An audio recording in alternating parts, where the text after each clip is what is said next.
مولانا طارق جمیل صاحب نے قرآن خوانی کی، کیا قرآن خوانی کرنا جائز ہے؟ جائز نہیں ہے بھائی قرآن خوانی کرنا۔ صحابہ، تابعین، تبع تابعین، ان کے یہاں میتیں ہوئی ہیں، کہیں بھی ثابت نہیں ہے کہ کسی نے اصالہ ثواب کے لیے قرآن خوانی کی ہو۔ حضرت مولانا طارق جمیل صاحب کا یہ ذاتی عمل ہے کہ جب ان سے کہا گیا کہ یہ جائز ہے تو انہوں نے کہا بھائی جائز تو نہیں ہے، تو پھر کہا طارق جمیل صاحب نے یہ عمل کیا تو کہا یہ ان کا ذاتی عمل ہے۔ اب طرفہ تماشا یہ ہے، عید میلاد النبی کے جلوس میں کہیں اگر کوئی عام سا شخص ادھم بازی کرتا ہوا نظر آ جائے، ڈھول بجاتا ہوا نظر آ جائے، کوئی غیر شرعی کام کرتا ہوا کہیں نظر آ جائے، اس کی ویڈیو بنا دی جاتی، وائرل کی جاتی اور کہا جاتا دیکھو اہل سنت یہ عمل کرتے ہیں، لہذا اس سے معلوم ہوتا ہے عید میلاد النبی کا جلوس نکالنا یہ گناہ ہے، ناجائز ہے۔ تو ہم کہتے ہیں کہ جب طارق جمیل صاحب کا یہ عمل ذاتی ہو سکتا ہے تو اس کا عمل بھی تو ذاتی ہوگا نا۔ کسی عالم نے تو ایسا نہیں کیا، یا کسی عالم نے یہ تو نہیں کہا کہ تم گانے گاؤ۔ ہر عالم یہ کہتا ہے کہ جلوس میں عورتوں اور مردوں کا اختلاط نہیں ہونا چاہیے۔ ہر عالم یہ کہتا ہے کہ جلوس میلاد میں گانے باجے کا یا میوزک کا اہتمام ہرگز نہیں ہونا چاہیے، یہ ناجائز ہے۔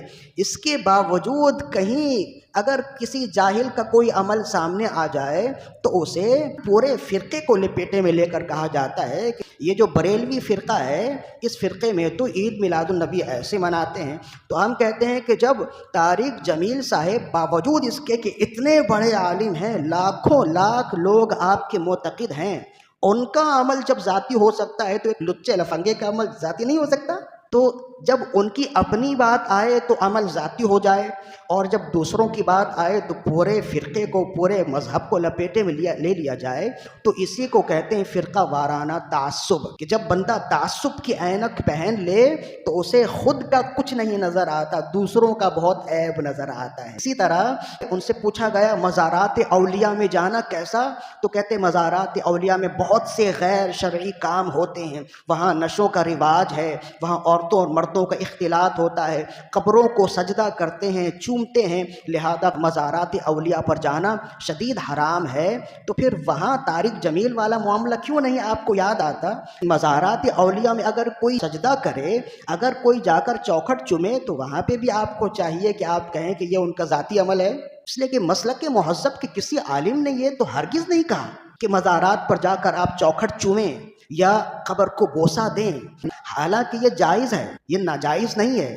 اس کے باوجود علماء نے احتیاطی طور پر منع اس وجہ سے کیا کہ اگر کوئی قبر کو چومتا ہے تو دور سے دیکھنے والے کو لگتا ہے کہ وہ سجدہ کر رہا ہے، تو اگر کوئی ایسا کرتا ہے تو پھر یہ کہا جائے گا نا کہ یہ اس کا ذاتی عمل ہے۔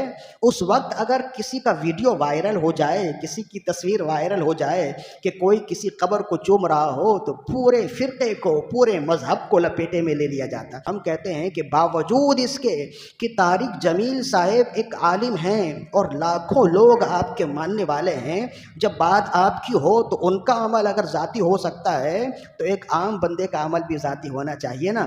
اب ان کے عمل کو ذاتی کہیں اور دوسرے عام بندے کے عمل کو پورے مذہب کے عمل کے مطابق کہیں تو اسی کو کہتے ہیں تعصب پسندی۔ لہذا میرا پیغام یہ ہے کہ اپنے اذہان کو تعصب پسندی سے دور کیجیے، قرآن و سنت کے مطابق زندگی گزارنے کی کوشش کیجیے۔